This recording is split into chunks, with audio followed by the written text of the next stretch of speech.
Welcome everybody to the September 8th, 2025 regular board meeting and public hearing. We will begin our meeting with item 1.1, call to order and flag salute.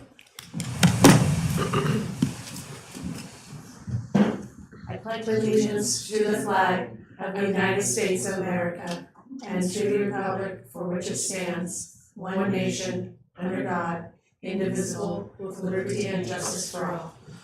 Thank you. Item 1.2, approval and adoption of our agenda.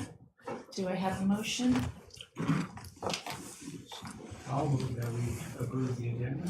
Thank you, Dawn. Do we have a second? I'll second. Thank you, Nancy. All in favor? Aye.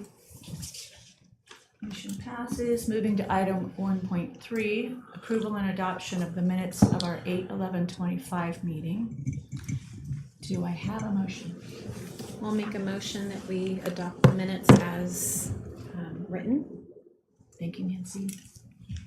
Do we have a second? I'll second. Thank you, Dawn. All in favor say aye. Aye. Aye. Item 1.4 is our public hearing starting at 10:10. So we will move on and we will go to public participation, item 1.5. We don't have any public participation. Item 1.6, remote attendance of a board member. We always have this on here now, which is a great thing because sometimes we need to attend remotely.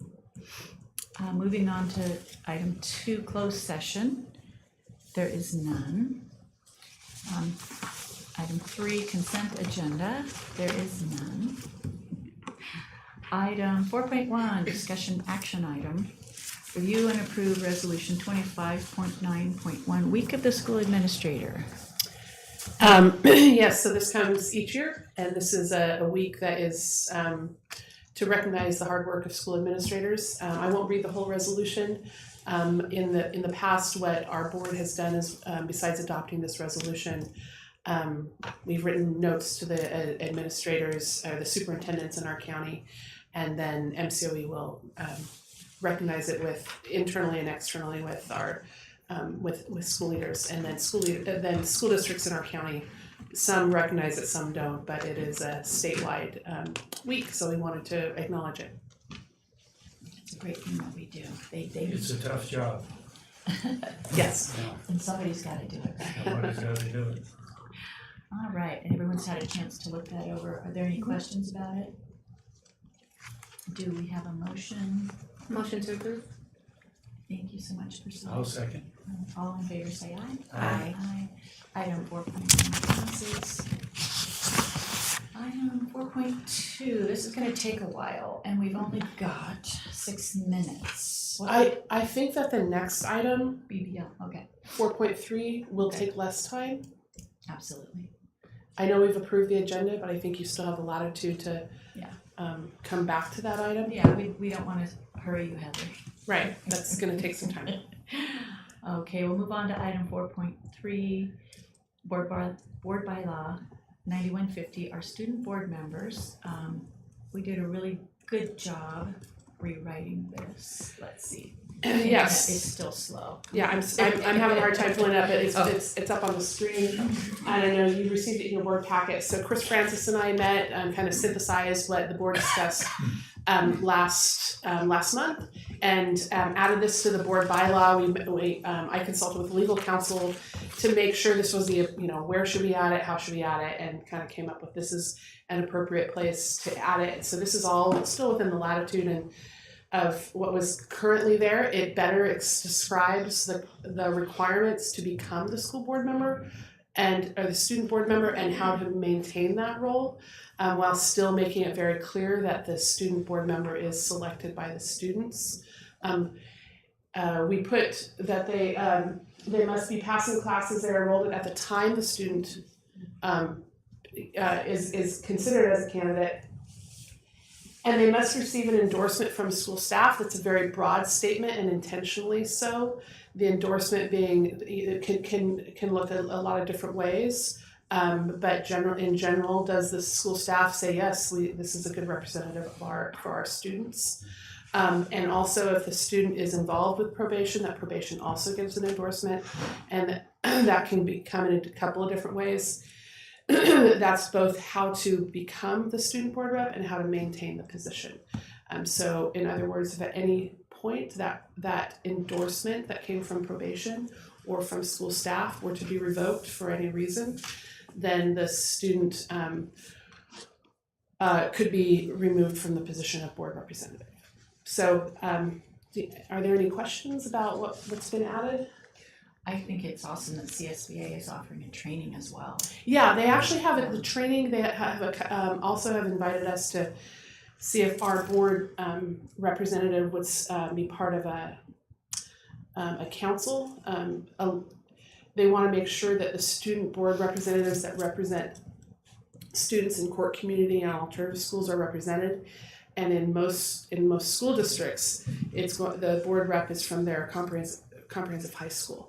And so they really want to make sure that the voice of students, such as the students that we serve, have their voice heard. So they reached out to us, and I let them know that we will be appointing or selecting someone as soon as possible, but that we had not yet selected anybody. So I hope to have our, and that will be contingent upon that student wanting to participate, of course.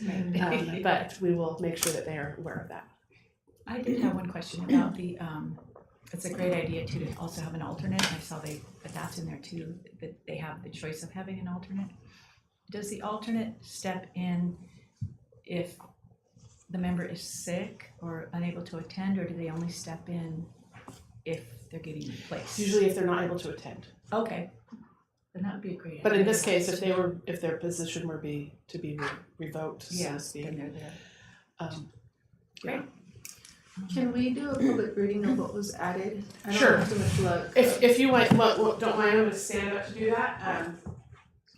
And I'm gonna stand here, so that's awkward for me. So under the choosing and selecting a student board member, I'll read the whole section. Student board members shall be chosen by students enrolled in the high school within the county in accordance with the following procedures. Any high school student enrolled in a school operated by the Mendocino County Office of Education can be considered as a candidate for the position of the student board member to be selected by a student voting process established and overseen by site leadership if the student meets the following eligibility requirements.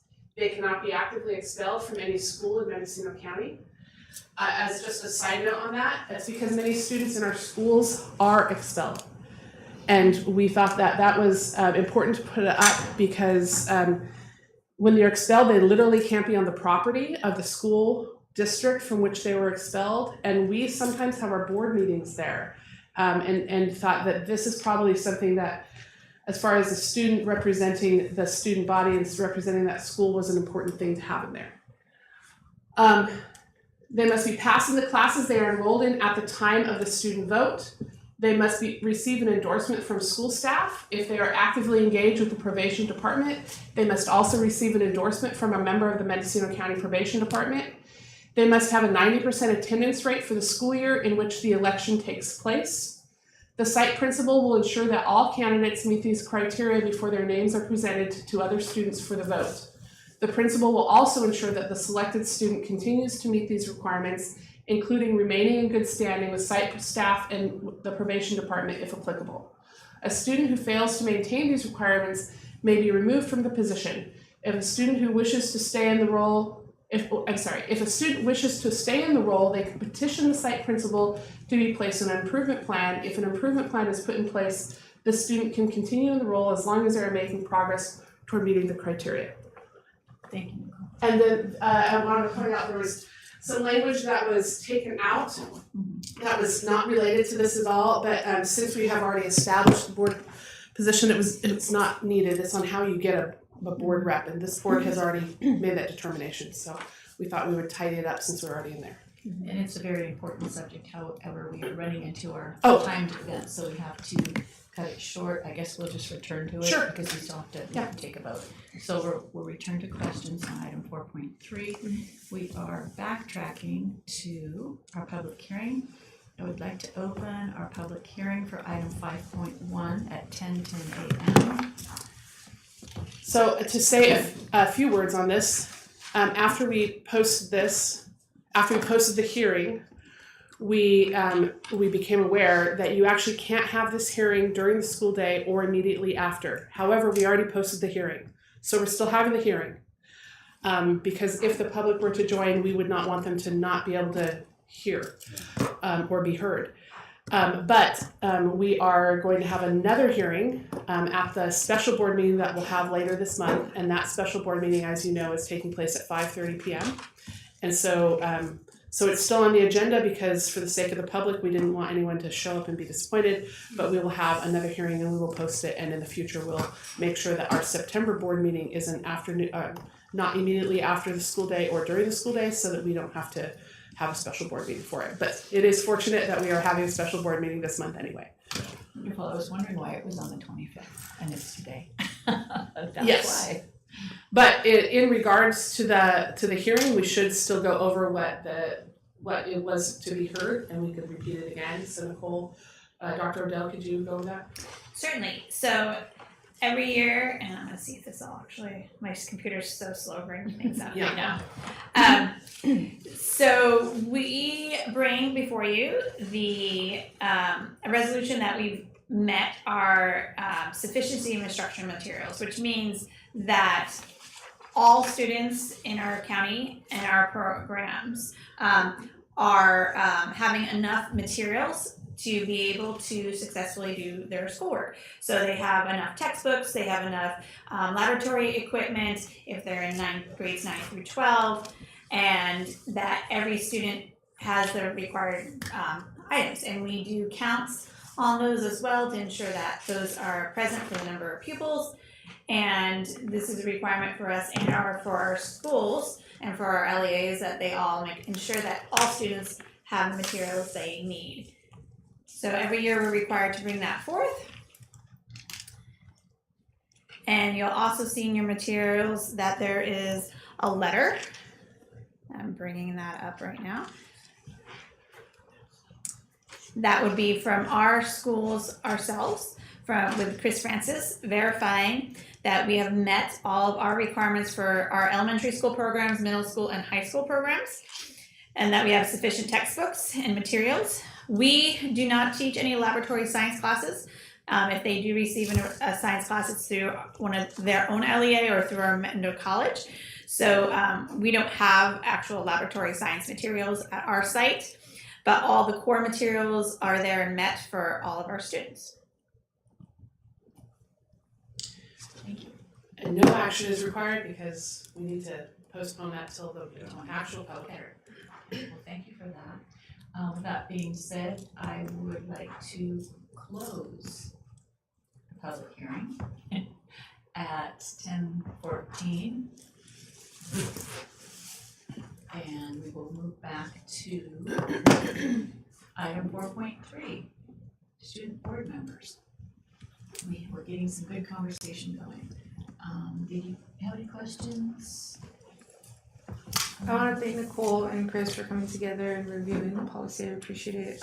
After the concerns were brought to our attention as a body, I have a couple clarifying questions, and those include, I recognize that we're implementing practices within the policy, which can be a good and bad thing. So I want us to think deeply about the practices that we're implementing within our policy.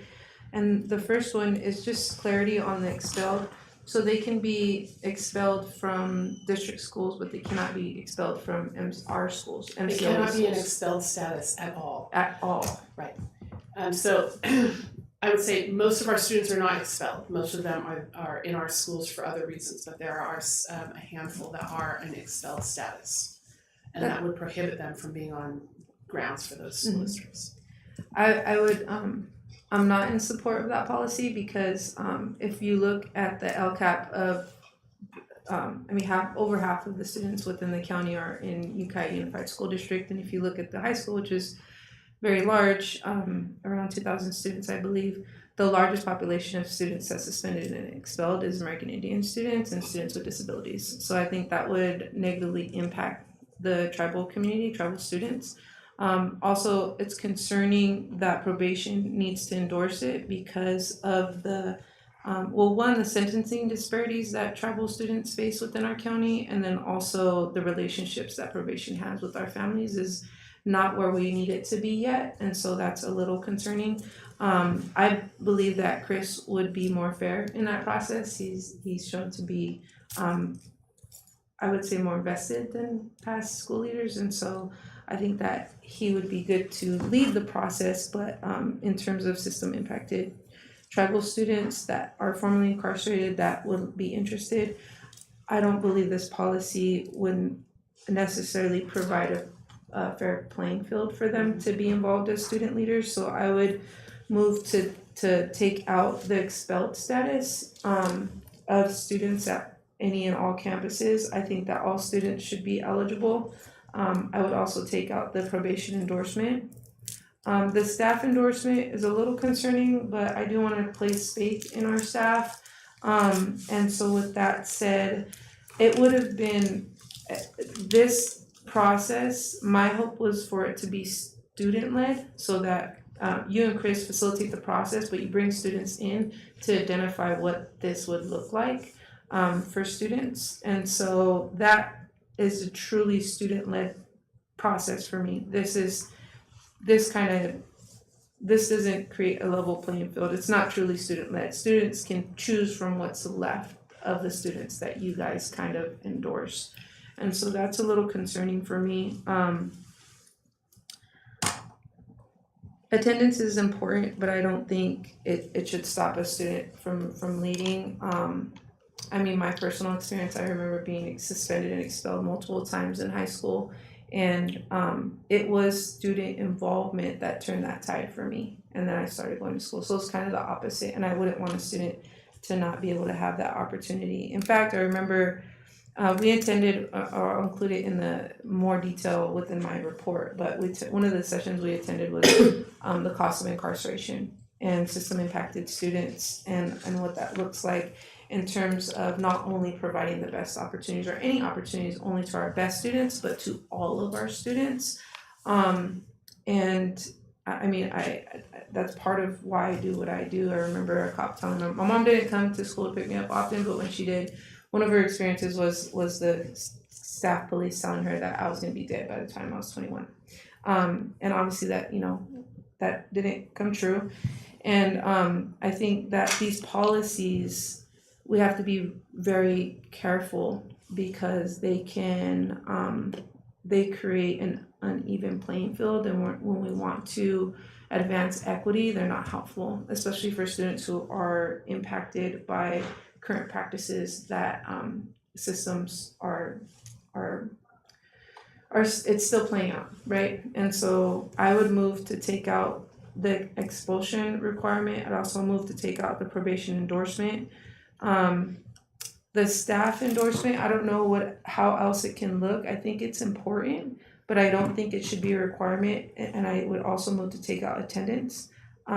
Because I would want a student who truly wants to be a part of this to have that opportunity and for their students to select them, to be on that roster, to be selected and voted for. Again, I don't know what that specifically looks like. It sounds like it's a vote, but I would want them to have that opportunity. But I thank you for thinking about this. I just don't think with our current practices within our county and who's impacted the most with unfair practices that this is gonna be helpful. Thank you for that, Priscilla. I hear what you're saying, and unfortunately, it's impossible to have an expelled person, as Nicole just explained, on the premises. Can I let me go into a little bit more detail on that. That's something that we talked about quite a bit, Chris and I, because the amendments that are being brought to you are what we had thought was in response to the discussion, which was not about attendance or expulsion. It was a bigger picture of related to a specific situation. And we didn't want to bring forward policy that is specific to a situation, but rather would address a larger concern. The staff, we are comfortable with the policy as it is without these amendments. And certainly if the board wanted to adopt this with taking out some of the language that we added in, we're comfortable with that as well. So I think that that's because the expelled status, and so for example, if a student who's currently expelled from Mendocino High School were in our program and we had our meeting at Mendocino High School, they wouldn't be able to be there. In that situation, it's likely they wouldn't be there anyway. But that doesn't prohibit them from attending every other meeting. It would just be the situation where the specific district that expelled them also happens to be one of the few districts that we have a meeting on that year. So Priscilla's right, Ukiah Unified is our largest district. They're also geographically the most convenient for students to get there, so most of the students have come from Ukiah Unified schools. That being said, we did just have a Ukiah Unified, a meeting in Ukiah Unified last year, probably not gonna circle around for a couple of years. So comfortable with taking out any of the bullets. Those bullets we're comfortable with none of this language, so taking those out, comfortable with that too. As far as the staff approval, is that a rubber stamp?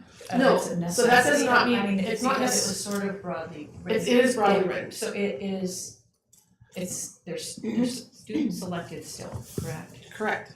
And then, and then, But if the principal, who is staff there, says, okay, there's lots of reasons why this person should not be, then that principal, if the principal's not there, it could be a counselor, whoever we're saying is, filling in or kind of running student events while the principal's not there. So we didn't put a title with it, because the title may vary.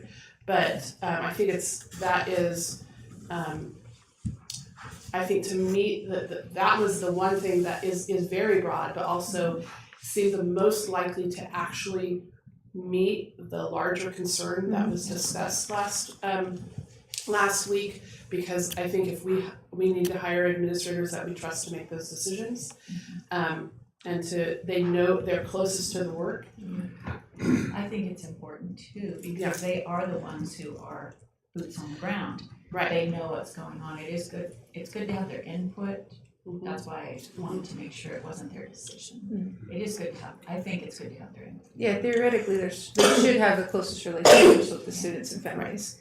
So I think it's a good thing. I also think that it's not a rubber stamp, but it's something in place as a safeguard for the concerns that were brought to our attention. I'd like to comment, I really believe that students need to be held accountable for their behavior. And I remember some years ago, the whole issue came up in one of our staff meetings, and we talked about how school rules should reflect the laws outside of school. And we talked about it in terms of physical fights. You get in a physical fight down on the street, there's a good chance you're gonna go to jail for it. And so students need to understand those sorts of consequences for that type of behavior. And I know in my experience, I can only think of one student that was expelled. And he was expelled for pulling a knife on another student on the school bus. And that's the sort of thing you go to jail for. And that you lose your rights to ride the school bus like that student did. And he was expelled from the school. That's a consequence that a student needs, they need to learn those lessons early in life. And to that point, Dawn, so as we're really trying, again, if you want to take all this language, totally comfortable with that. As we listen to what the board discussed, surfaced by a situation that happened during the summer, that the school, in general, the school can't take punitive measures against a student for something that is not related to school. Right. Or happens outside of school. So generally we work with legal counsel when we feel like, when there's a gray area, we work with legal counsel. And thought, in the event that this is something where the school cannot, if something were to happen where we felt like something is amiss, but it's outside the school's purview, well, if probation's involved, and probation says, hey, you should know about this, and we can no longer endorse the your school promoting this person in a leadership capacity or whatever. We thought that was addressing the concerns brought here. Again, totally comfortable with that not being in there, but that's why we put both the school and probation, because the school cannot take, if it's not unrelated to school and there's no nexus to school, the school cannot take punitive measures against a student. But so anyway, this is a kind of a squishy thing that we're trying to wrangle. We can But always change it. yeah, We can always Yeah. change it. And I appreciate you and Chris doing all the hard work. Nancy, go ahead.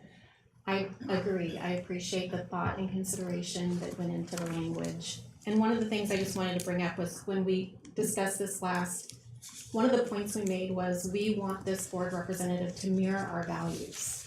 And to me, when I read the bullet points, I think it does a really good job in taking care of that to ensure we do select the right student. The only change that I am requesting is after the bullet points, the following two paragraphs need a period at the end of each sentence. oh, they sure do. That's my only input. Thank you. If we don't have any more questions or comments, then I'm asking for a motion. I have a comment. I prefer that I entrust our school leaders to be more qualified to make a decision of not the rubber stamp, but a relationship. I don't even like the word endorsement because it sounds like a rubber stamp. Because their probation is on the punitive side, it's on the criminalization side of youth, and California, the 2030 model is trying to get away from that. Their job, even in the adult system, is to rehabilitate, it's to prepare, because these individuals are coming home. They're coming home, our students are already home, right? And they're on house arrest, probation, and our job is to prepare them. In fact, when they're incarcerated, our job is to protect them as if they're our own. So we're their parent, per se. That was the original creation of the juvenile system. Of course, it didn't end up like that because we have a bunch of lawsuits of bad things happen to kids when they're incarcerated. And we've gotten away from that, but we're starting to get back to that, where we're supposed to look out for them as if they're our kids. And the whole point is to rehabilitate them, meaning to get them to their best. And that's just not in practice yet. Probation is still very much, there's a lot of inequities, especially in rural counties like our own. And those inequities impact tribal students and students of color more than any other student. And so that's why I feel more comfortable leaving school personnel in there to have relationships that are more than just monitoring and surveillance of youth, but they have a more well-rounded perspective and a social regard to, the education is a social part of our society, right? To make sure that we're meeting those needs. And frankly, I can see Chris, saying in a situation, whatever the situation is, any of the youth that are candidates saying, okay, are they getting their needs met? Do they have the capacity in their life right now to fill this role in a way that's gonna get them to their best self? Because that, especially when it's a gray area, whether it's inside or outside of school, can be a really hard decision. And the best people, I believe, that are poised to make that decision are people that work with youth all the time and want their best interests in mind. I don't believe that our criminal justice system is there yet.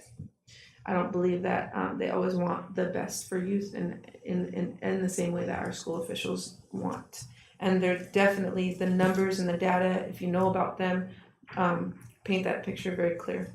So as a society, we're not there yet, and if we were, I would look at this differently, but because the numbers are where they are, the relationships are reality within our communities, I would move to revise the current policy to take out probation endorsed, attendance being 90%, and I wasn't clear if we need to keep the expel. I think we don't need to keep it. They can attend all of the meetings except the one, if we don't work around it where they can't be, but I would suggest that we do work around that if at all possible, so that they can be at all the meetings if that's something. And I would even move, I don't know if we can change it, but I think that there is a possibility to have our incarcerated students eligible to be student trustees. I don't know if that's possible because of the attendance, if the attendance legislation only applies to us, or if it would automatically apply to them too, or if we can accommodate them through Zoom.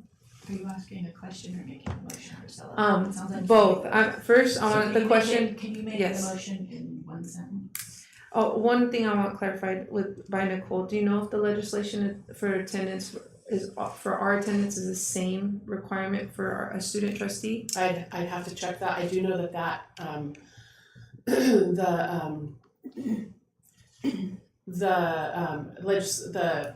the allowance for a trustee to attend remotely, that expires in July. And so that will mean that the place where people, so we can still do like Fort Bragg and Ukiah, but that needs to be open to the public. So if we were to add juvenile hall, by definition, it's not open to the public because the public could not attend there.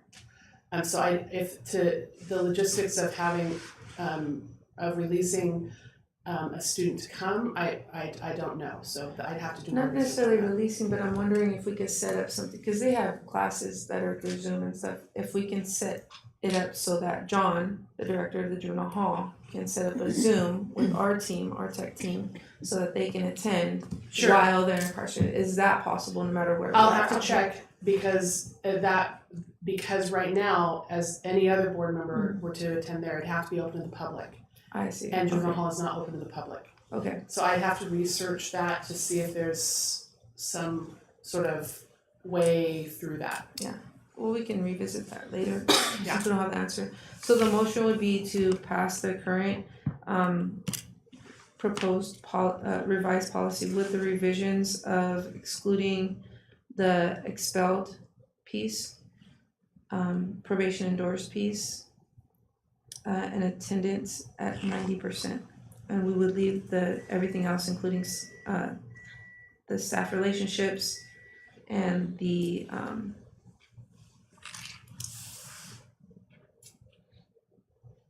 Grades. passing of classes, I think is important, yes. Okay. So you had 3 changes. All right, we have a motion to exclude. I'm not gonna repeat all those items, I was trying to write them down. Bullet 1, 4, and 5. 1, 4, and 5. And I'm gonna take a roll call vote, because this is important. Yes or no? And you need a second. Oh, and do we have a second? Okay. I'll second. Roll call vote, yes or no, for passing it and including her exclusions from 1, 4, and 5. Starting with me? Yeah. Sorry, okay, no. Dawn, No. Priscilla, Yes. and I'm a no. Do I have another motion? I'd like to make a motion that we adopt the recommendation for changing the policy as written, Okay, or bylaw 9. except for the periods at the end of it. Okay, and changing the periods, okay.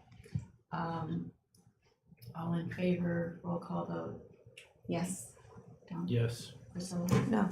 And yes, 4.3 passes. Moving on to item 5.2, since we've already gone over 5.1 briefly. First read of board policy. Oh, hold on. We're actually going back to section 4. Oh, we're going, oh, Yeah, Okay. so we're on 4.2. that's right, I'm jumping all over here. guys.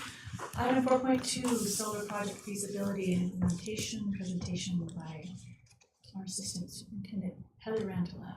Yes, and there's a presentation that is included. And it's slowly loading. Right. I think I already opened it up. While this is loading, I'll just kind of give a little bit of a background. So what we're bringing forward for your consideration today is some energy efficiency measures and ultimately some cost savings that we're looking at over hopefully the next 30 years. Looks like it's almost loaded.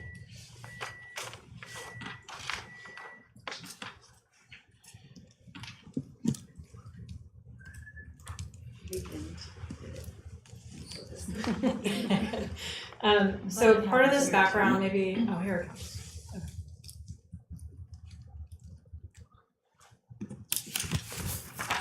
And you can just go straight to slide 2 when it pops up. Yeah.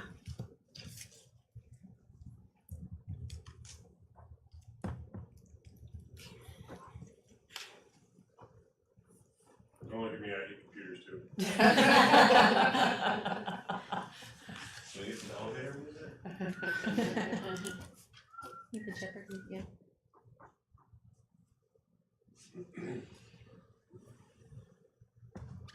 You know, it's a good time to say that maybe one of us, the board president, has a full printout of our full agenda, not just the bullets here, but Yeah. so if we did have an event like a lightning strike or something today and we all lost power, we'd still be able to, you know, go through our items, don't you think? Yes, Yeah. absolutely. One of us should have it. Yeah. Okay, so it is loaded.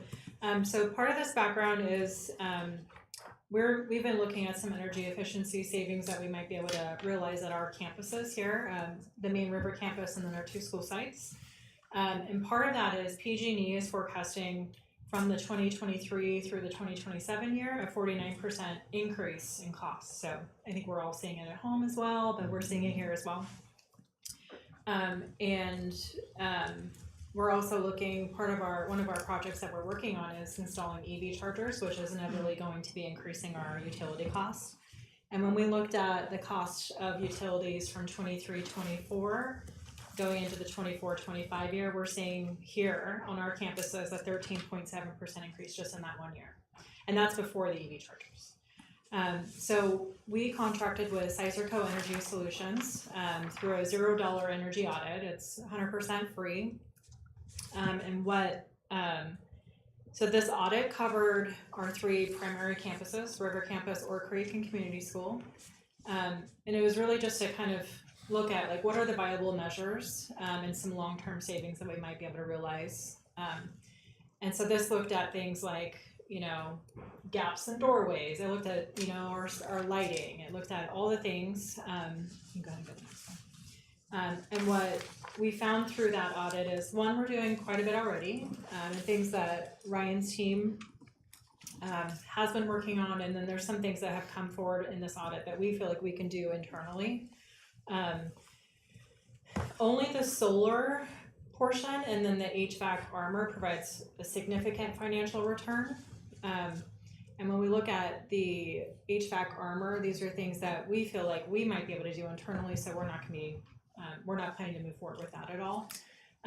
The improvements to building thermostats and control systems, while they have some potential, it really offers some limited energy savings and it's not as financially compelling at this time. And then we were also looking at battery storage, and that doesn't make sense for our needs. And really the main benefit is the backup, which we have generators, and then we're also working on a PG&E microgrid, which isn't going to realize savings for us, but it will help us with that resiliency and keeping our facilities functioning even without power. Thank you. And so the reason why we're talking about it today is with the One Big Beautiful Bill Act, it really significantly alters and eliminates the Inflation Reduction Act and some of those green subsidies that make it cost effective for people to do solar. And to qualify for this, solar projects have to be, construction has to start by January 4th or July 4th of 2026, or be in service by December 31st, 2027. And that latter part comes with a whole bunch of restrictions that are almost impossible to meet. So when we look at our community school, they're eligible for a 40% IRA tax credit plus an additional 10% due to the low income value, and the same as Ore Creek. So those 2 schools are looking at a 50% IRA tax credit. And then our River campus, because it is the biggest one, we have the most space, it does have the most return on investment, but we're only eligible for the 40% IRA tax credit. And then, like I said, if construction is not started before July 4th, 2026, It has to be in service by December 31st of 2027, as well as meeting all those additional requirements. So those are things that you can't have products or financing or anything else from certain countries. Oh, do you have a question, Tom? Yeah, that 40% tax credit, does that cut your overall costs by 40%? It does, yeah. You pay it up front, but you get reimbursed for that in the first year. And then if you miss any of these deadlines, you lose the eligible credit. And then beyond 2027, there's no credit available at this time. Who knows what's going to come in the future? But those are the reasons why we're bringing this forward to you today. And then when we looked at each site individually, because we wanted to see what's the return on investment. So all of our sites are going to generate a positive return on investment over the life of the solar project.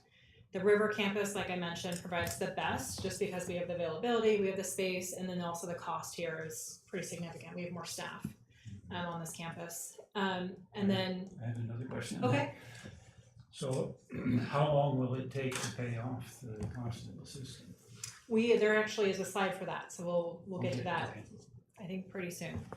And then the solar systems are really sized to maximize their return on investment because we don't want to go too large or too small. It's really trying to find that sweet spot. Under the NEM 3 rules, which is the California Public Utilities Commission established this, which is a rate for crediting solar exports through a net billing policy based on some of those avoided cost rates. Okay, next slide. I'm not an expert on NEM 3, so.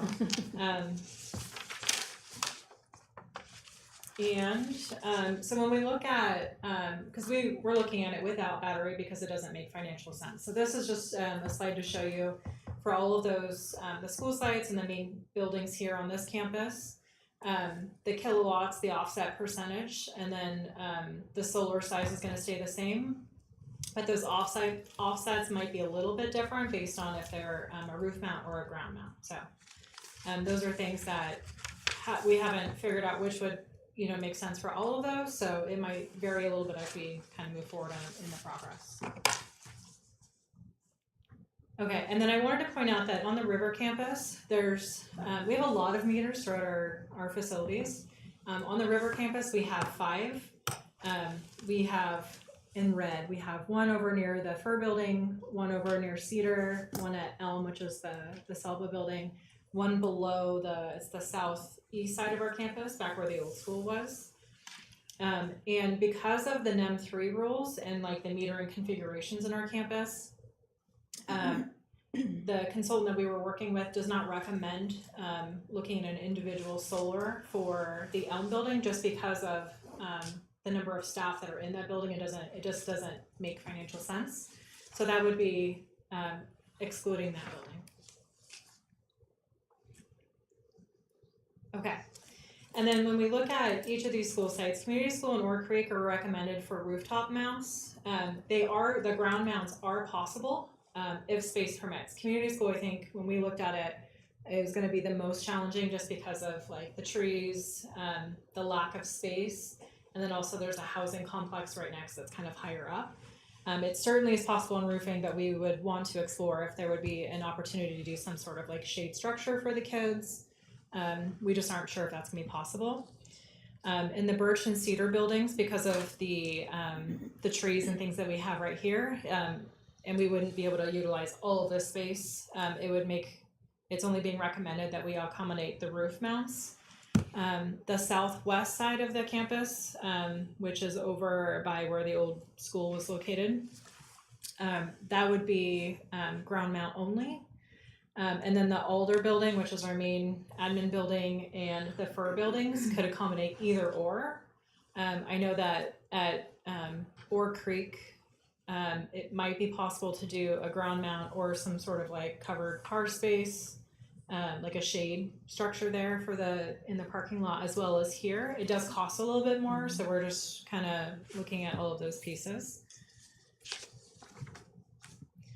And then, so these are some estimated key project milestones we wanted to share. So if we were to move forward and proceed with this project in, let's say, October, we're gonna start, the first thing is we're signing a letter of interest with Sizer Co. Energy Solutions. And they will, so what they did was a zero cost, so they would really kind of fine tune everything and kind of really dig in and figuring out like what's gonna be a roof mount, what's gonna be a ground mount. So then we would come up with the actual cost. We're gonna talk about that as the estimates preliminary of like what we know. And then we're looking at, by March, we're looking at, it says commissioning, but it should say March's project implementation. So we still would have to put this out to bid, which should get us to before the July 1st construction start date, because that's the goal that we're really aiming for, because we don't want to get stuck with all the other requirements, and then because everybody's going to be trying to do the same thing, it also could delay all of the product that we're needing. And so if we end up missing a deadline, then we just lose all, and even if we're already partway through that project. So if the work can begin immediately after the authorization is given. And we'll do a formal progress review meetings with MCOE staff, which is going to be Ryan, Nadia, and Suzanne, and myself. And then, of course, we're going to have meetings throughout the process. Okay, so let's talk numbers. And Dawn, this will help answer your question. Again, these are just the best estimates that we have based on the information received during the preliminary analysis. And those actual numbers won't be known until we finalize the scope of services and all of those pieces. And this sheet, that slide is in front of you. It's blurry, so you don't need to get your vision checked, but you should be able to see the numbers. Yeah, and so we want to make sure, I know on the slides it's probably going to be even harder to see, so you have a printout to be able to look at that a little bit more closely. So in this, the first scenario is what it would look like if the project was paid for with capital, meaning like if we take and just pay for it with cash. So the cost of the solar, the estimate is $2,255,472. You can see under that year one, there's an IRA incentive of $902,189. So that would reduce the cost by that amount. And so you'll see annual savings in year one is $974,000. You're also going to start seeing solar savings each year that it's implemented, with a cumulative savings when we go down to year three. It's 5.8 million or almost 5.9 million over the life of the solar. And let's see, if you turn the page over to the next one. And that is in that first scenario, is the IRA incentive is projected at 40% of the total project cost.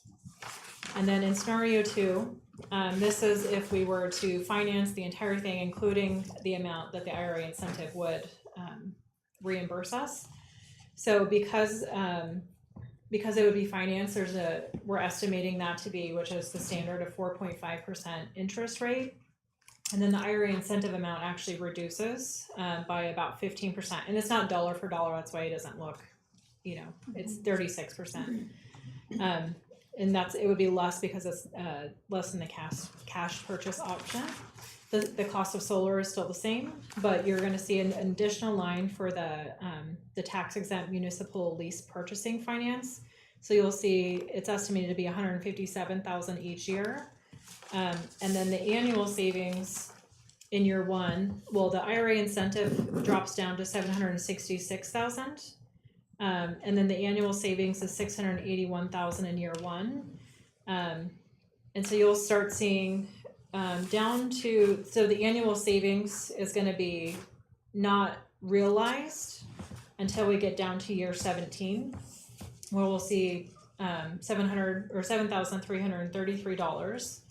And then beyond that, we'll start seeing, an annual saving. So the cumulative savings, including that which we would be saving from solar, if it was fully financed, is $2 million, compared to the almost $9 million, if it was cash purchased.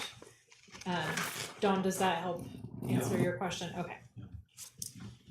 And then okay, so some of those options that we just talked about for your consideration. Option one is finance the full amount. which is estimated to be the 2.25 million.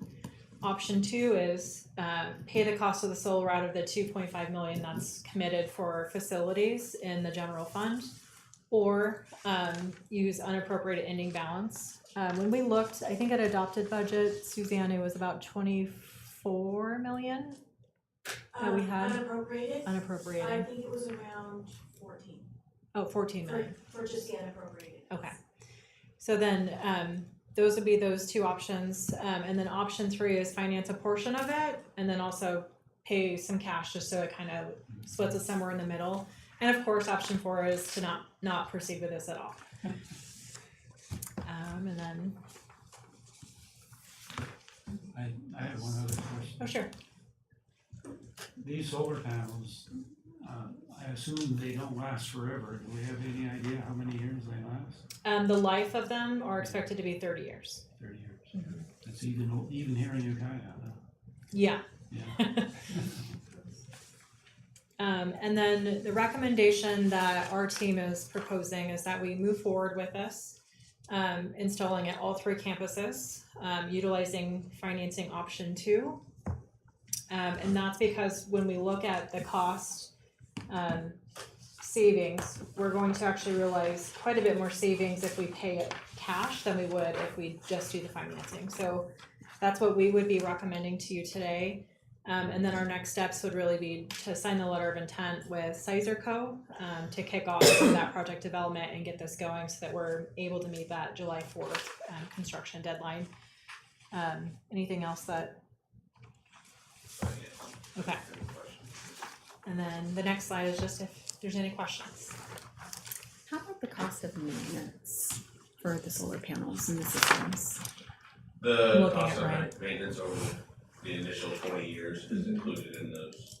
Oh, it is. It's included in the numbers. Most of them are fairly maintenance free. Cleaning, stuff like that, you gotta keep it clean to get them the most efficiency out of them. Right. But generally, any kind of issues we would have covered under the warranty. Okay. And would the maintenance fall on your department to take care of, or okay? Sort of wonder, what type of heating do we have in most of these buildings? Is it gonna cut heating costs or? We have a kind of a mixed bag of the different types of heating. We have some older that's your standard gas heating, and then we also do have some heat pumps as well. Yeah. We help quite a bit with the heat pumps. Obviously, the gas ones are still gonna run the gas the same they do. But it will slightly increase the efficiency of the older gas ones because you are powering the fans and the circulation part. Yeah. So we have a split system in this room. That's a secondary system. This has a main system, that's just if you get enough. Okay. So is this electric? No, this one's a gas. Okay.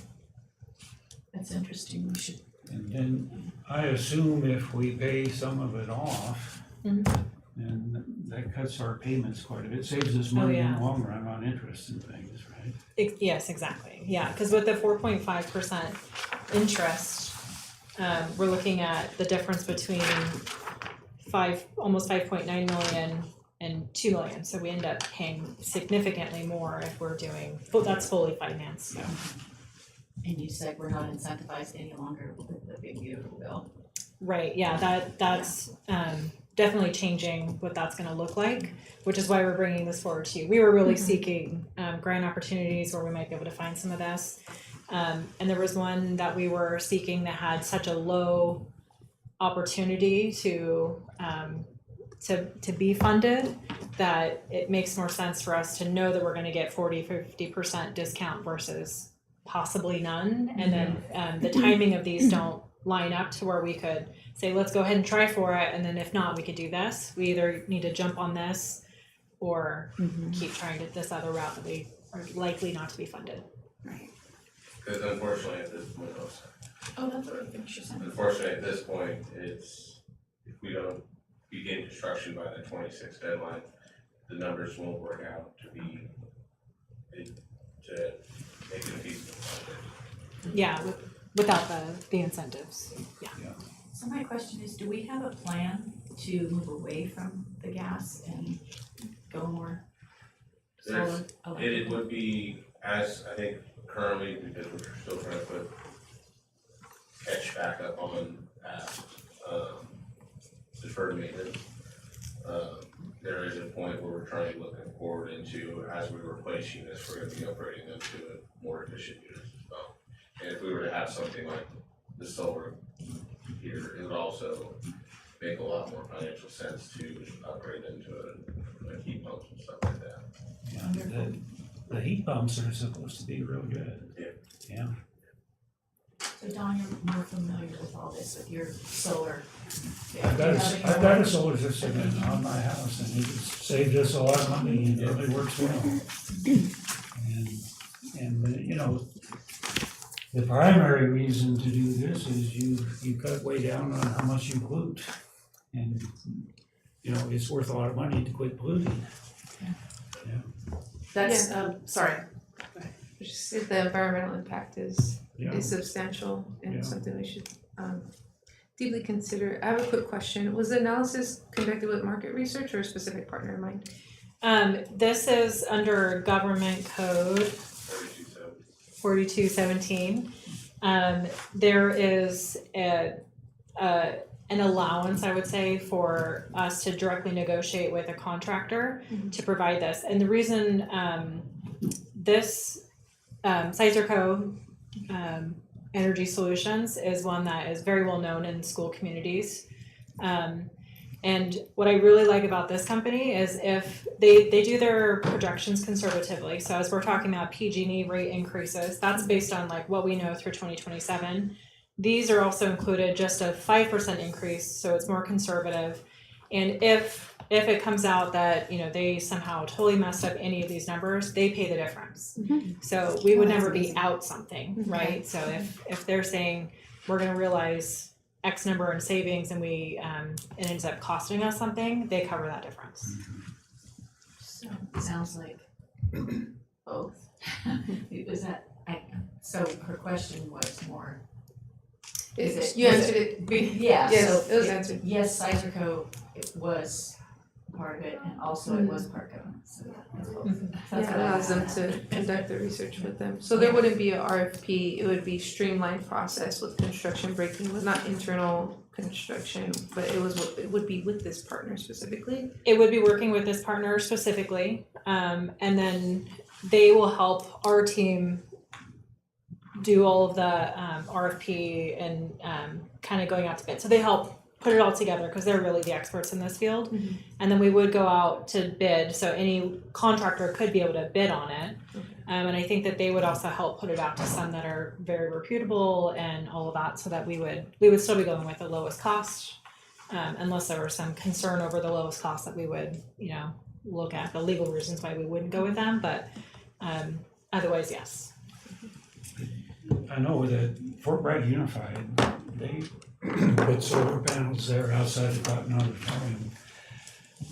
They put them so you park underneath, it's real nice. But I also wanted, they did that, 10 or 15 years ago, and I wondered just how well has it worked out for them? Have we talked to them at all?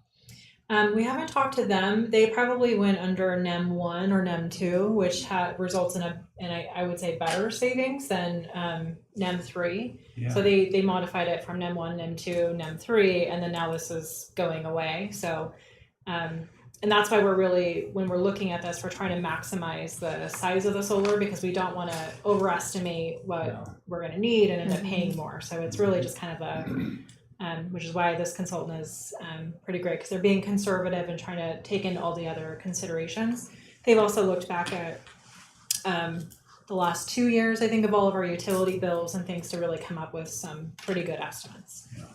I know the Fort Bragg High School also has the ground mount, and it faces more residential, and I think there was a lot of concern from neighbors over the unsightliness. Would we have to go through a process of getting approval from our neighbors, or do you see it being an issue with ground mount? I don't foresee it being an issue. Certainly we would want to be good neighbors though, and I know we have a neighbor here and a neighbor here. The rest is, I think, vineyards and then I think more the community school. community school. right, because they have neighbors right there, so we'd have to Yeah. open it up. Yeah. But, you know, I think the environmental impact is certainly a huge consideration, and also as stewards of public funds, another consideration, and really, we wanted to bring this because when those two things come together, where you can make a decision that does both things, that's a decision to really give serious consideration to.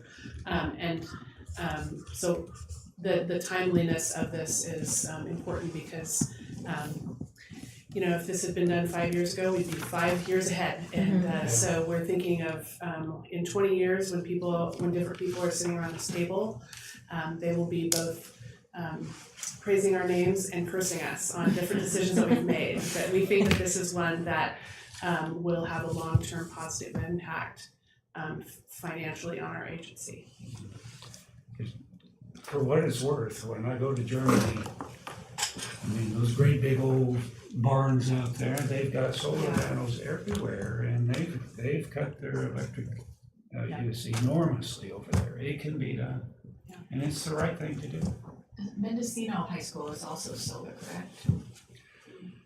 They have some They have solar some panels solar, there, but but they I don't don't have a lot know of how sun. much, I don't know how much it's being covered. Yeah. I'm still impressed with how their light system brightens and dims, depending on the outside light. I think that's really a great idea to help avoid the seasonal affective disorder. You know, to have it get brighter when it's dark outside, and then have it lighten so it's not too bright when the sun comes out. That was super impressive. I have one quick last question. If this is the direction we take, is the intention to prioritize solar for any future construction? It is, and in fact, one thing that we have been talking with him about is this roof leaked. We have birch building that leaks. We have several that leak, and so one thing is if they're going to be roof mounted, we want to make sure they're being replaced with solar ready, and so that is something that Ryan has been building into his. Like we're going to be working on a replacement roof for this building and possibly birch in the next several months. So that's something that we're gearing up for. What we also have been looking at is if we roll in the roof replacement as part of the solar project, then that incentive can also help reduce the cost of the roof replacement itself. So we're looking at all those different avenues and just trying to figure out where things kind of make the most sense. I don't know how well it's worked, but there is a metal coating on metal roofing that produces electricity too. Thank you, Don. All right, so it looks like we are looking for a motion. Motion to approve? Second? All in favor? I want to make sure it's real clear Yeah. because multiple options were presented. Option 2, right? And can you restate what your recommended?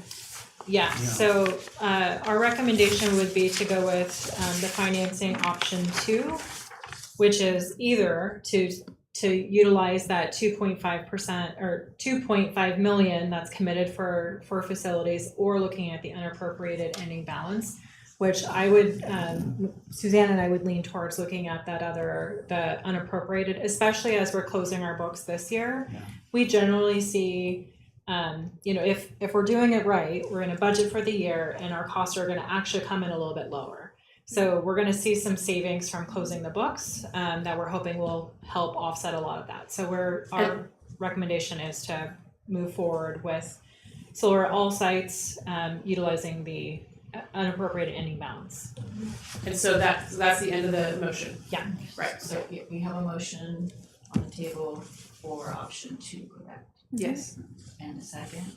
I'll second. Okay. All in favor? Aye. Aye. Motion passes, 4-2 passes. Thank you for that work, Heather. Yes. Thank you. Thank you both for that. Yeah, That's been a lot of work. Yeah. It's a whole team. It's a lot of money and a lot of work. And it feels good to make this progress. Yeah. Okay, let's see, we've Or already make some of the decisions. done our. Thank you. Thank you. We've already done 4.3, I've already done 5.1, let's move on to 5.2, correct? Correct. Alrighty, 5.2. First read of board policies, BP 0441, AI and BP 51 and 3.9, academic honesty? So really what we were concerned about was bringing you, CSBA recently came out with a board policy regarding artificial intelligence. And so we wanted to bring to you an AI policy, which is coming up, albeit very slowly. In reviewing that, one of the policies that the AI policy referenced was the academic honesty policy, which we do not have. And so we thought we would, we looked at the template for that and it, just to be clear, just because we didn't have a policy doesn't mean that kids were just allowed to cheat. There are lots of school rules that don't have to be in board policy. But we thought since that was referenced, we would bring that to you, it made sense.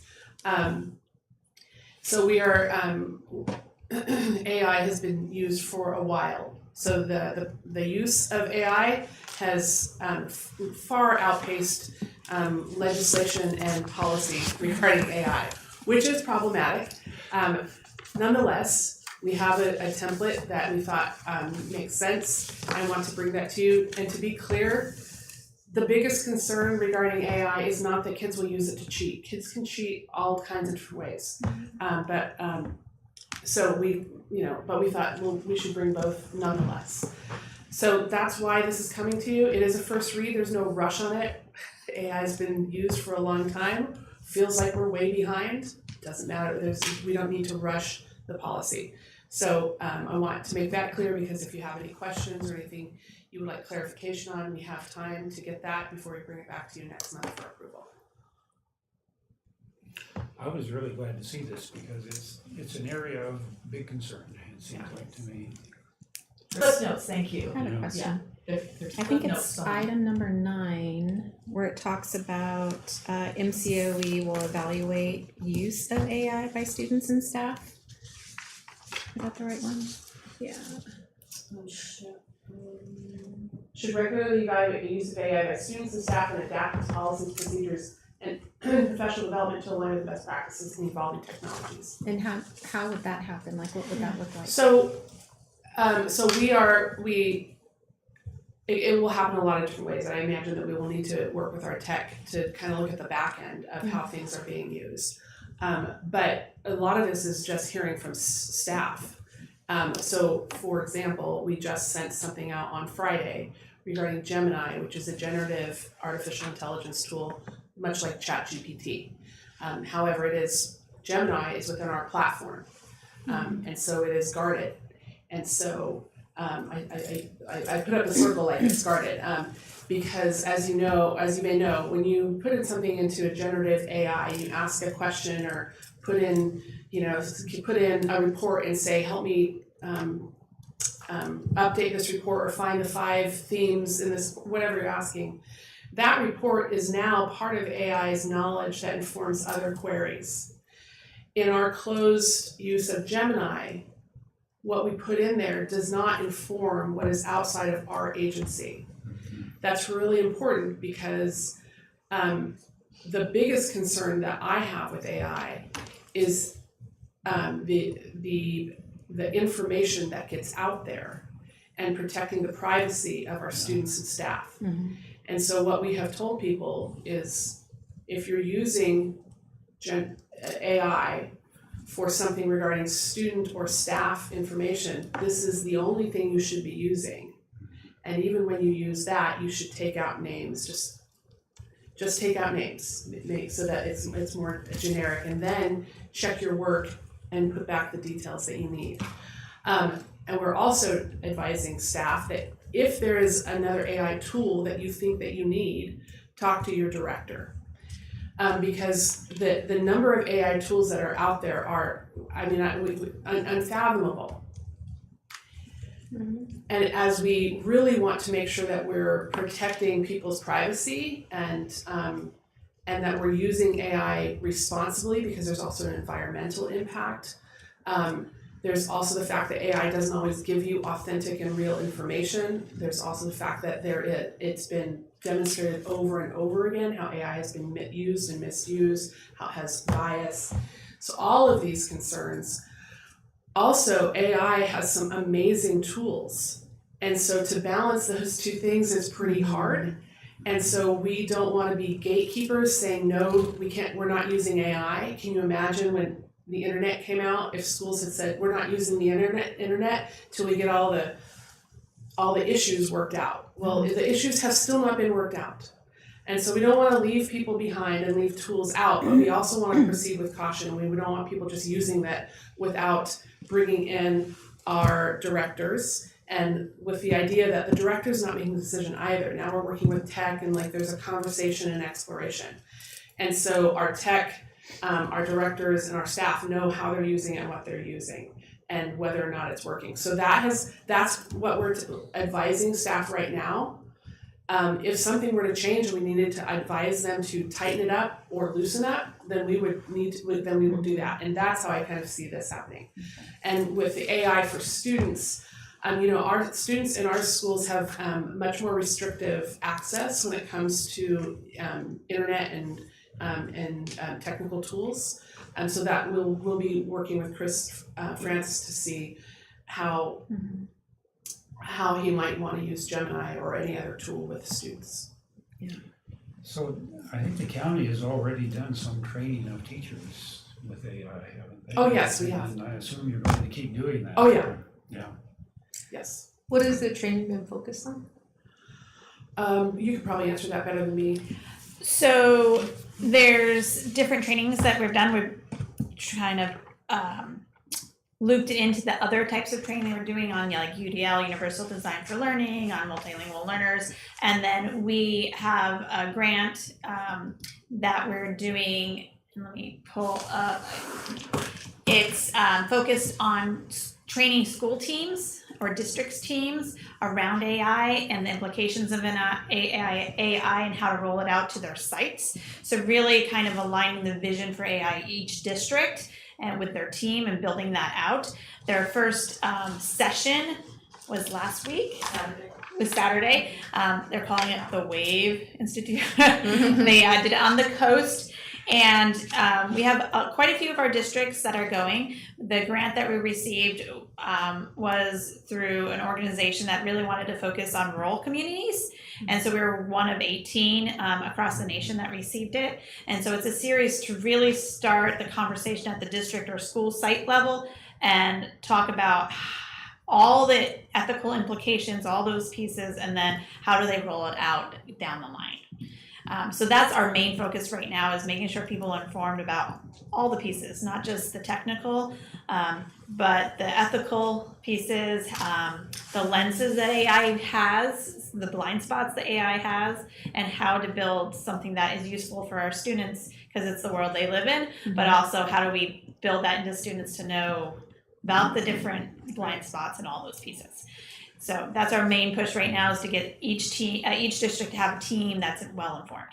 Was that pulled from any best practices currently in education? Yes, I mean, it pulls from all the pieces that we train on, Or specifically for AI, can you give examples of best practices? For example, if San Diego County Office of Education did a training like this, you've talked to them and partnered with them, just education's using AI in education. So we are building that from scratch as a team. We have Dr. Rebecca Bailey, who is well known for her ability with, she was a computer science major, computer science teacher as her background, and she has been on state level computer science initiatives and work groups.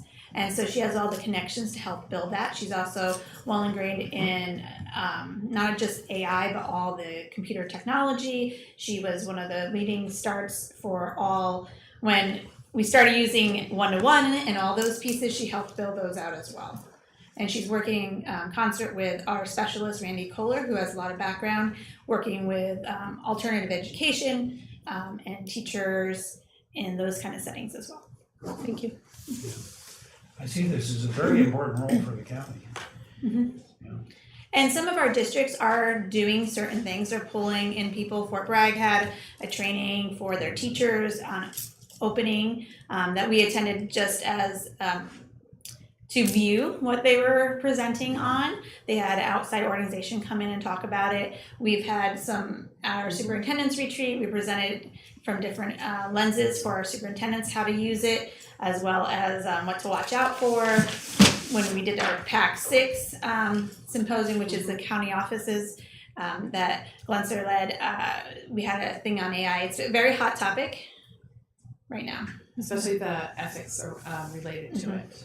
And beside the ethics or the concern about is AI giving you something that is perhaps biased, because it is relying upon what it can reach, and it can't reach everything. So, yeah. But the other concern I have besides safety and privacy is also the over-reliance upon what AI produces, because not only might it have bias, it may just flat out be wrong. And there have been multiple incidents where people have relied upon the information of AI only to find out that what AI gave them was not truthful. And then, so in an agency like ours, we need people to be able to trust that what we say is true.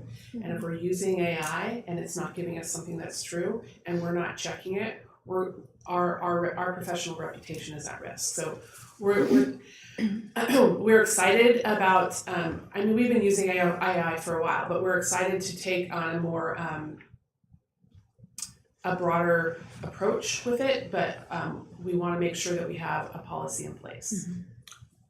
There was a website called factcheck.org.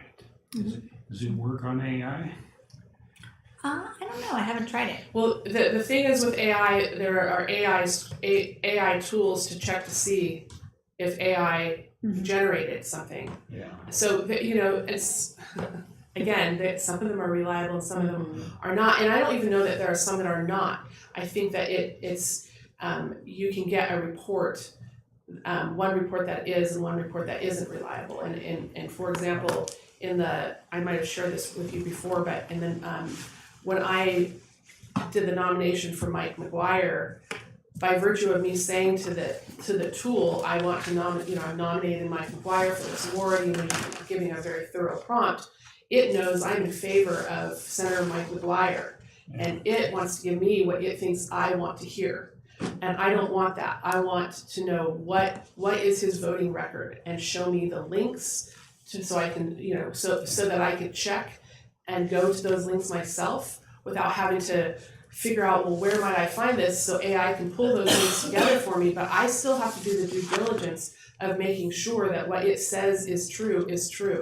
And so that's some of the work that we're doing. We're going to do what is commonly referred to as a tech jam, where people can come together, because some people are using it deeply, some are not, but especially for those who are not, that want to come together and see how people might be using it, and how to give a good prompt. So we internally with our own staff, we want to do more training on how to use it. We have a responsibility to train the educators in our county, but we also have a responsibility to train our own staff. And that's an area that we want to focus a little more on. Factcheck.org is very independent. You have to retype whatever it is you want to check. And I haven't used it in years, but at various times I did, and it was very accurate. It was very good. One of the other pieces that we're focusing on is the environmental impact, because when you're doing the deep dives into AI, it's needing to cool down the computer systems, and they're using vast amount of water. And if you can use it with a Google search, use a Google search and not use AI.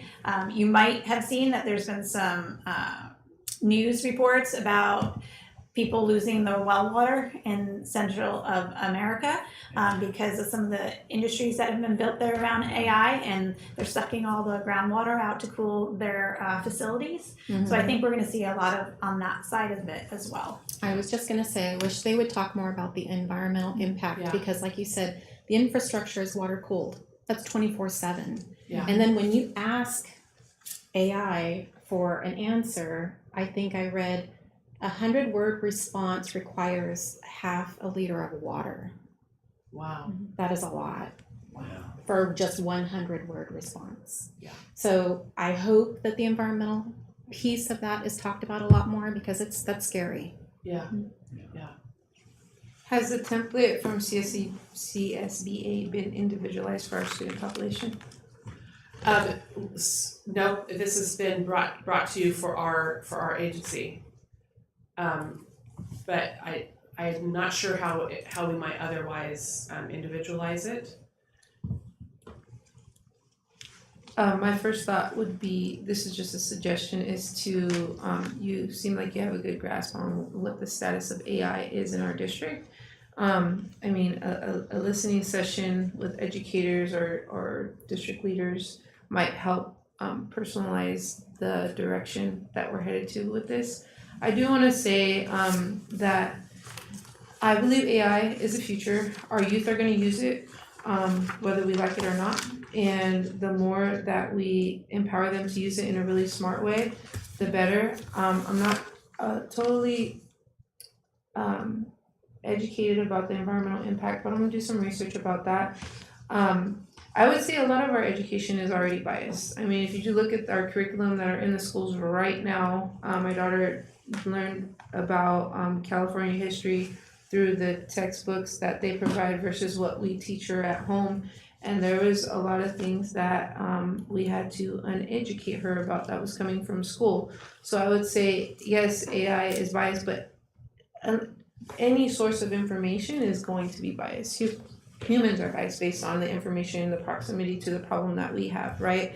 So I don't see that as a huge threat. I see AI more as an opportunity alongside our youth to be more smart, to have more access to information. Historically, communities of color have had limited access to information, and AI levels the playing field.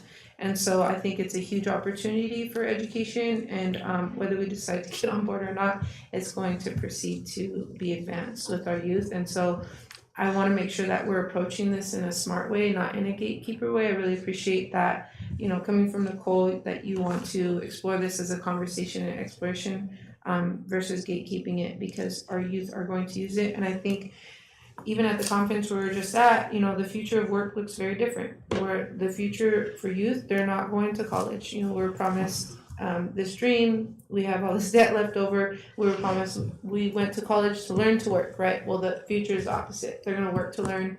The juniors in high school right now, they're projecting will have 26 or more jobs spanning 5 industries for 2 to 3 years each job. And so I think that's really important information to use or to understand. And AI is going to definitely be a part of that. And so I don't agree with the biased piece of our analysis. I think that a lot of education that our youth already has access to is extremely biased. And it comes from perspectives of people in power that have held power for a long time, but not forever. It's really new, actually, in the history of California. But the environmental impact is something that is really important to me, and so I'm going to do some more research. And I definitely think that individualizing every CSBA policy that comes across our desk is really important to make sure that it's tailored to our student population and our educator population, because we need to meet these specific needs. Is there a specific recommendation you have for this policy? I will bring that forth next time, since this is just a reading, but that my overall recommendation is to tailor it to the needs of our students and educators. What we're experiencing right now with AI, and I think a lot of the grants that we're seeing on a state and policy federal level are trying to be geared more towards rural communities, is because we're behind in these conversations and in these trainings. So it's about time that we get on board. I do think that we should maybe tap in with other educators across the state that have been exploring this, because there are some best practices out there, and it would, I think it would be more efficient if we don't start from scratch. But I'm glad that we are starting. I think there's, so a lot of the discussion related to AI, Dr. Rebecca Bailey is leading the work even within the Northern California region, and she's one of our staff members. So I think starting from scratch is, the conversation is not starting from scratch, and and we're bringing in information from some of the work that she and some others are leading. Yes, the institute that they are making is individualized towards Mendocino County and our needs. So in that manner is what I kind of was leaning on, starting from scratch. She's deep in the knowledge and deep on knowing what's going on in all the aspects and on those work groups and contributing. So I think I misspoke or led you down the wrong way on that. She does know the best practices. She's been in that world for years, way before any of us were diving into AI. But the Institute was really handcrafted to fit our populations and get our districts up to capacity to decide where they're going to lead from here. Thank you, Dr. Nicole. Does anyone have any more comments or questions on 5.2? Okay, well, we'll get to work on our homework with that and bring it to our next meeting. Moving on to item 5.3, our trustee area 3 board vacancy update. Yes, so the application period closed last week, and so our next step is to interview, and we will have a special board meeting September 23rd at 5:30 to do that. We will have people can either attend here or in Fort Bragg at the Fort Bragg High School room 306. And we will be specifically in this room because the audio in here is the best for that sort of meeting. And so that is our next step, is to interview and then appoint. And so we are on track to have this person appointed in time of our deadline, which I think is October 6th. And we still just have the one out. We have one applicant. Okay. All right, thank you for that. Moving on to item 6.1, MCOE school programs and student enrollment reports. As you can see, our schools have officially started for those that haven't rolled through the summer. We have quite a few in our early start program. Our preschools are pretty full. And then we have our adult programs that are rolling. So we don't have much changes except for the numbers for students coming back to school for the start in August. Thank you. My computer's frozen. Moving on to item 6.2, MCOE HR personnel report.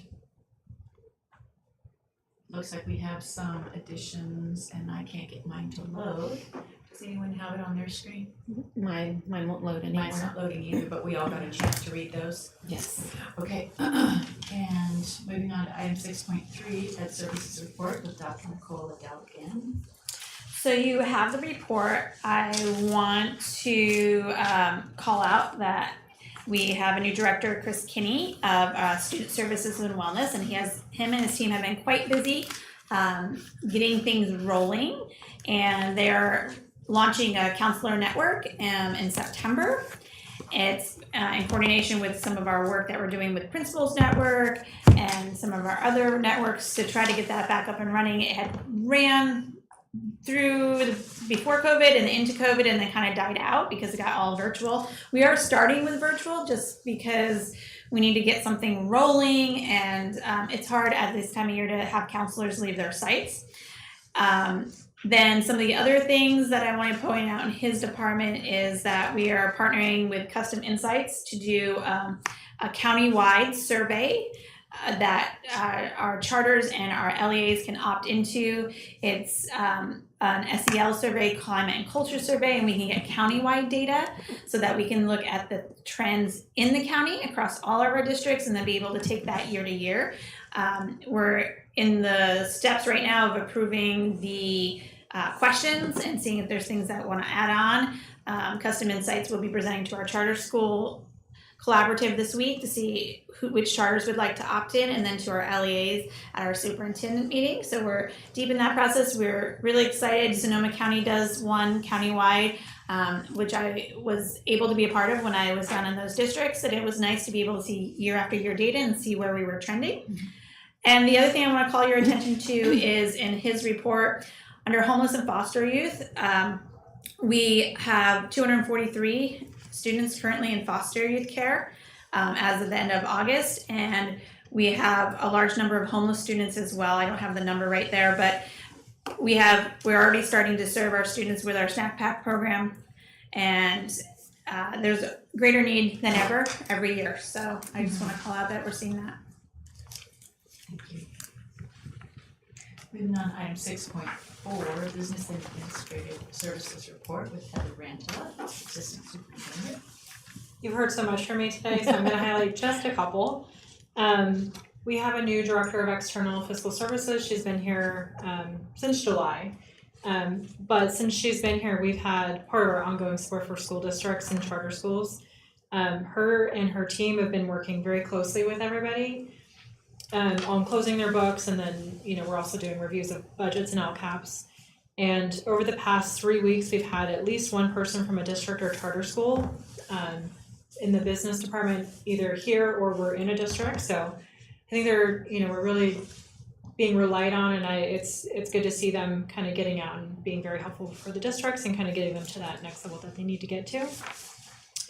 In maintenance, we had the opportunity, we've talked about this in previous meetings, but we had the opportunity to, with the CDE team, to go out to certain school districts and do facility walks, and it's really kind of eye-opening for us in our office, just to see some of the facilities that are really in need of repair, even if it's just modernization. So as we continue to look for grant opportunities, we're also looking for grant opportunities for school districts, but seeing their specific needs, like with our own eyes, helps us to kind of look a little bit deeper into some of those things that might fit those specific needs. So that was really, CDE was also with us, which was, I think, eye-opening for them. The school districts we recently visited were the schools in Willits Unified, Leggett Valley, and then we started in Fort Bragg, and then the rest of them, when we come back later in September, we're going to be hitting the other coastal school districts. And so seeing that we're driving all the way out to Willow Gulch as part of one of those visits, I think the CDE team coming from Sacramento, it's just very, very different. It's good for them to see the work that we're all doing here in our local rural communities. So Another important role for the county. Thank you, Heather. Moving on to item 6.5, our superintendent's report with Nicole Granser. Well, since we last had a meeting, school's underway, and I had the unanticipated but very welcome opportunity to sub for Chris Francis, who was out, had to miss a couple days of school, so I got to kind of fill in. The school sites run just fine without having an administrator there, but it was nice to have a reason to be on campus and to feel quite useful, because it was still the first week of school and there's a lot of settling in. So great staff there, and the students were glad to be back in school. I attended a workforce housing. In fact, we hosted it here, a workforce housing meeting. Carrie Castro, she's a public affairs and community engagement rep for the North Coast region through CSBA.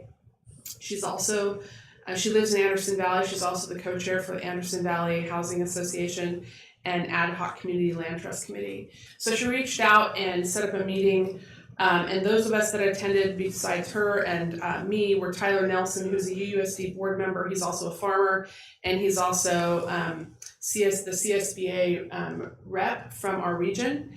And then Nat Corey, who is an Anderson Valley Unified School teacher, and who also serves on the Community Land Trust Committee, and Kristen Larson-Valier, who's the Anderson Valley Superintendent. I have to say, he's one of my former students. yes. I have to say the conversation was much like other conversations that Dawn and I have been a part of. It really kind of comes down to, is there an interest? Sure. Are we going to do anything? Not sure. So there was some more information that Carrie Castro was going to get back to us, looking at some legislation, and that, or seeing what changes might be coming in that might be making it easier for school districts to do this sort of work. Again, for us to do, for the county office to actually build housing would really not serve a countywide issue. It would only serve whoever can drive to that particular housing. But for us to serve to do some of the heavy lifting for the learning and the getting the information out. So that's really the role that we've taken on this. So we're continuing to take it. So we welcome the opportunity to meet with her. So we'll be meeting with her again. I believe that she was going to do a follow-up meeting. Nicole, Yeah. have we talked to our representatives at the state level? But there's so much work being done. It really comes down to, does the district want to do something? Yeah. And so, and it's a lot to ask of a district, and some don't necessarily feel like they've got the land. The need might not be as acute. We also discussed the difference between the short-term need of get them to Mendocino County and the long-term need of them being able to buy and own a home or live in something that is a little bit larger than, say, a tiny house, which might be appropriate when you first come here. But, and we all agreed that, well, it was more than we just agreed. Anderson Valley Unified had done a few years back, had kind of done a survey of staff, and the concept of the tiny home was not everybody's favorite idea, which I can very much appreciate. Tiny homes are a very special and unique thing, but to kind of relegate people to you're an educator, so a tiny home, you don't need a yard. You know, like it's that's a very personal choice, and so. But it was agreed that that might be the sort of thing that for transitional housing of transitioning from outside the county to inside the county to kind of get settled in and see where you want to go from there. And then also some of the discussion about if school employees were paid more, then they would be able to compete more in the housing market. So this discussion has so many layers, and so I can't say that there's anything new in that conversation, but we did kind of re-emphasize as a county office, we are wanting to be engaged in the conversation, learning and sharing information so that if any district says we want to do something, we can partner with them. We also talked about the idea that we might be in a position to partner with an agency in a financial way to get somebody who's building multiple units. Maybe we pay for 2 or 3 units, or you know, like we're open to ideas on things. So we reiterated that, and we'll be hearing back. I've attended some back to school nights. Willits Unified, Sanhedrin High School, in Ukiah Unified, Homelita, and Eagle Peak, and then I'll be attending Mendocino Unified. Their high school back to school is tomorrow night. So those are always great, and they're all different. Everybody has their own thing. I'll try to partner up with you. Great. Everybody does their own thing for their own kind of flavor of back to school night. So it's always good to see what the students, staff, and administration have to come up with. I want to share with you, I'm sitting on 2 new committees. Well, one's a committee, one's a council. The Association of California School Administrators, I'm on the Leadership Development Committee for this year for our region, Region 4, which includes Mendocino, Marin, Solano, Sonoma. I forget all the counties, but it's a Northern California coastal region. I'm also going to be Region 1 for the California County Superintendents, so that is Lake, Mendocino, Humboldt, Sonoma, and Del Norte. I'm going to be on the California, the advisory committee, for the California Collaborative on Educational Excellence, which has been around for a while, and I'm really excited to be on their advisory committee. And then I have a new role. I'm the board president for the School and College Legal Services Joint Powers Authority. So, and some of the work there is you've seen some of their attorneys in various venues. They're hiring a new general counsel, so it is an exciting time to see what's happening with school and college legal services. They're doing some great work, and recently attended just this weekend the California School Boards Association County Board Conference, and there were some. I think there were 2 main things that I have a list of things for me to come back and reflect and do some research on, but 2 main things I want to bring up to you was, Placer County County Board presented on the advocacy that they're doing. Oh, I have water here. Okay. And then also there was a presentation related to juvenile students in incarcerated students and schools in juvenile halls, and just that there were a couple presentations actually, and the focus on rehabilitation, as Priscilla mentioned, but also some of the interesting work that's being done to bring in the opportunity to take college classes. So, and there was a student who was formerly incarcerated from the ages of 16, I think, to age 24, who was able to complete 2 associate's degrees by the time he got out, and apply for college, so that when he was out, he's now at UC Berkeley. So really inspiring things to hear. And then also wanted to let you know that CSBA will be holding their California County Board Governance Conference March 11th and 12th. And they are starting every other year. They do County Board's Masters in Governance. And the first, I believe the way they're setting it up this year is that the first session of that will be at that conference. I know, I think Dawn and Marilyn have both completed the Masters in Governance. Yeah. It's a real deep dive into governance. And I think it's a commitment of about 5 or 6 It was days. it was during COVID, so I was available, but otherwise it took up my weekend. Yeah. I mean, it was very intense. So I don't have all the information on all of that, but I'll get it to you, and anyone who's interested in going, I'm gonna see if I can go. The Masters in Governance is I think really important. It's wonderful, and Yeah. it was a vehicle for us to sit, like, you're in your couch, you've got your, professional background, but on your Zoom call and interact with people like Tony Thurmond, and they're Right. just sitting there in your face, these people that we would normally never Right. interact with, and we got to interact with them weekend after weekend, so Right. it's definitely worth it. And really important in understanding your role. It helps define what is the role of a county school board member. Yeah. Yes. Yeah. So I'm excited to see that coming around, and that concludes my report. Thank you. I'll go next because I wanted to comment on your workforce housing. I was really glad you're addressing that too. I did attend a session on Friday about workforce housing, and I took all my paperwork out to try and get my receipts aside, and I left it there. So I don't have the name of the company, but it's an acronym like RHS or something like that. And they're implementing what you had suggested with using unused county property. Yeah. And not giving homes, but apartments or duplexes or building. It was they were working with these contractors, and they've got it going on. They've got the whole, That's been some of my feeling. There should be Yeah. a contractor Yeah. somewhere And I'll who get- recognizes opportunities. I had the same thing I've got going on here where I couldn't get their material to download, and I kept trying to capture their little icon, and it wasn't working for me, but Yeah. I got the guy's email, and I want to reach out to him. It's Monday and I haven't had a chance to yet. Another session that really impacted me was a keynote speaker on Friday was Chris Gardner. And he was the actual person that The Pursuit of Happiness was written about, the old Will Smith movie, where he's homeless and goes to Wall Street and becomes a Wall Street mogul. And so he was there, and he gave us all one of his books. He's an accomplished author as well.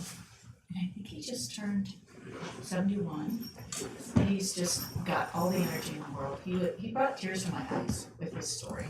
And I didn't know that's who I had signed up for to go in. I thought, oh wow, and then I got to see him later and network with him. And let's see, Chris.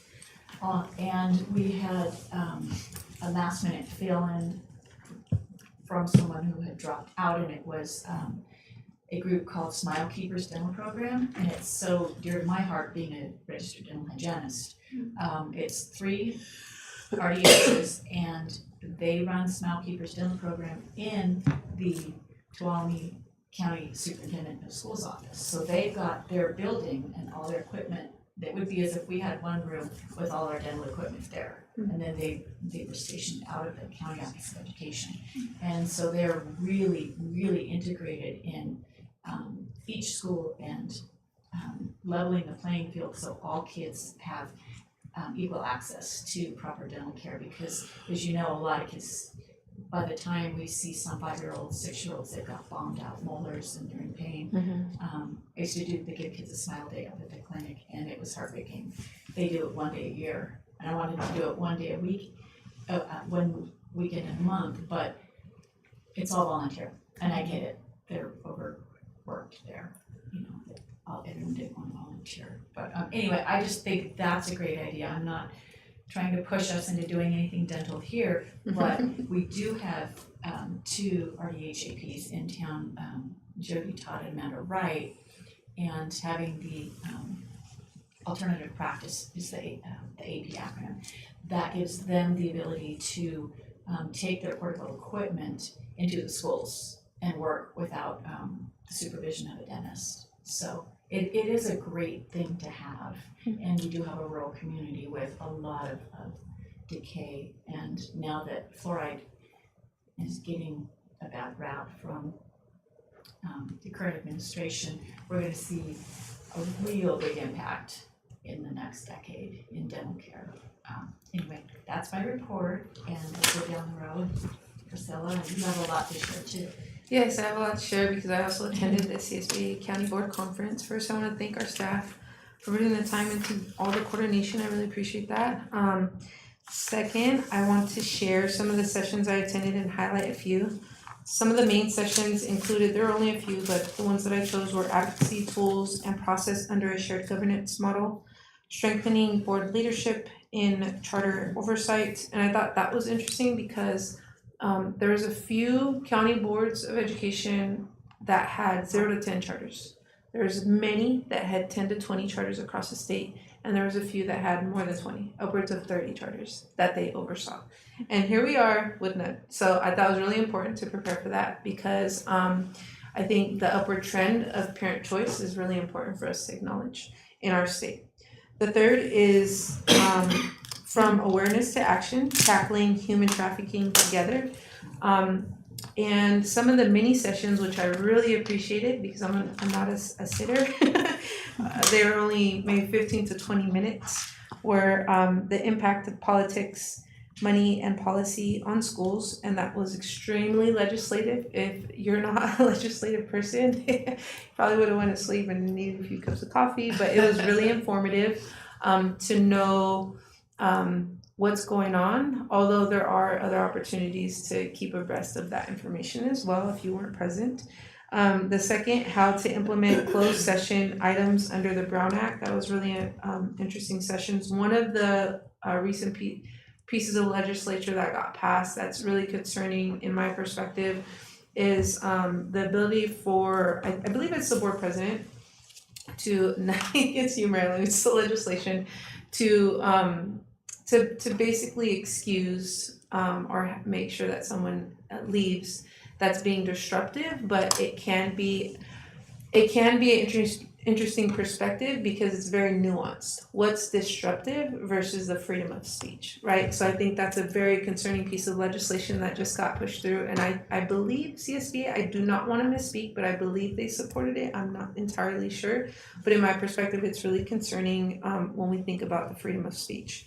The third mini session was redefining the goal, and this was actually this was the main presenter. This was a keynote, and this was by far, if I went for anything, it was for this because all of the information and data I've seen lean towards this. I didn't have the language. I didn't see the data trending in the way that the presenter has a background and expertise in this. And what he basically reviewed was it's not about college and career preparation anymore. That's not the trend of our society.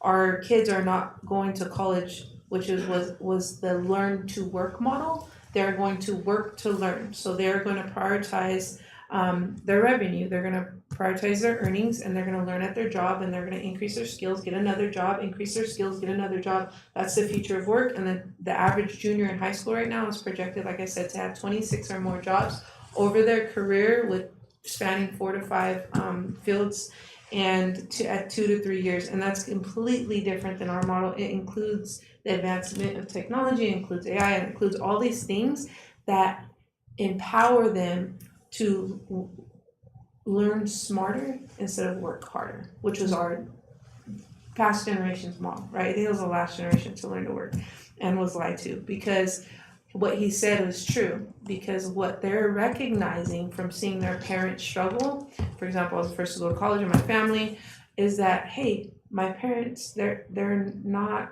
doing as good as they were told by their parents if they go to college. I think there's a smarter way, and they're taking those risks. And so what does that mean for us to know that when we're passing policies and looking at all this information that's coming across the county board? I thought it was a phenomenal presentation, really important knowledge for county board members to understand. And then the third day included not many sessions or not main sessions, they're about an hour long, but it did include a lot of information about incarcerated students. And what I thought was interesting, I've been on the advocacy end of this, but a lot of the people in the room, they were on the learning the implementation side.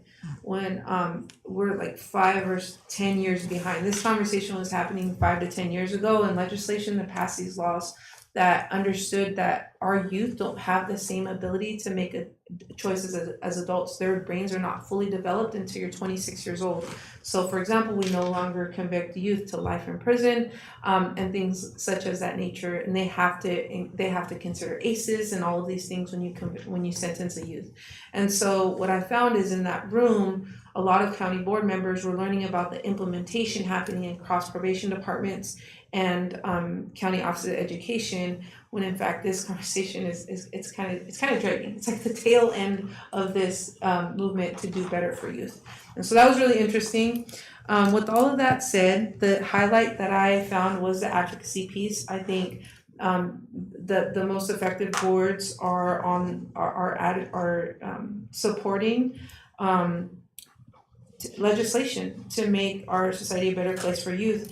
And so I want to work with the superintendent more closely. I found that other boards have they are collaborating, board members are collaborating with superintendents to aid in the things that need to happen more within their counties. And so there's a huge opportunity, I believe, for us to do that here. I want to take more responsibility in that way. I dedicated to meet with Nicole one time a month when I was appointed, and so we're going to set those meetings up. I want to be very transparent with the public that I'll be doing that. On that note, the highlight of the conference for me was to get a good landscape analysis of where county board of educations are right now. But in terms of the content, and I say this in a humble way, I've been an educator, so a lot of the content wasn't new for me. So besides getting a landscape analysis, I don't know if I would ever attend again, knowing what role I can play in our county and statewide to help lead some of the best practices. So in that regard, I've talked to Nicole about possibly skipping the December conference unless the content really was something new, but it probably won't be new for me, and looking at other opportunities for leadership to engage in besides just CSBA conferences, because that can be biased. That's one organization across our state, and there's other conferences that are happening that I can help, do my job as a board member. So that is my report. Thank you for saying. Yes. I hate to tell you this, but way back when I was teaching for several years, I went to the Q conferences, computer using educators down in San Jose. And they made all of those projections on how the economy was going to change, and for the most part, they didn't happen. But the only thing I've seen that really happened is more people can work at home. You don't always have to go to the office place anymore, And, both of my daughters have had their jobs for well over 10 years, And one of them works with technology. She helps people with debt relief. The other one works in the lab for Kaiser. So I just don't see permanent jobs going away. And especially in education, the teachers get better and better the longer they're there. Other than that, I don't have anything to report. Thank you. Thank you, Dawn. Nancy? Okay, I'll make mine quick. August 17th, I attended an ACCBE summit in Sacramento. ACCBE stands for Association of California County Boards of Education. They had two main focuses. One was a lot of team building and networking, and the other, a big chunk of the day was strategic direction, developing their roadmap for where they see themselves going in the future. So that was really exciting. ACCBE has been around for a little while. It's not technically a new nonprofit organization. They're pretty specific in that they focus on just County Board of Educations. But I thought what was really pretty cool about this was that back in the day, CSBA had a county, what was it, CCBA or something No, like that? CSBA had CBE. CBE, Yeah. thank you. So a lot of those key people are now key people at ACCBE, which is wonderful because they're bringing with them a lot of assets. A couple of things I just want to highlight. There's two upcoming events. One is September 22nd, and it's a quarterly the gathering. And they're focusing on effective governance for county boards of education. And one of the things they're requesting is if we would share our board self-evaluation tool that they can share as a resource.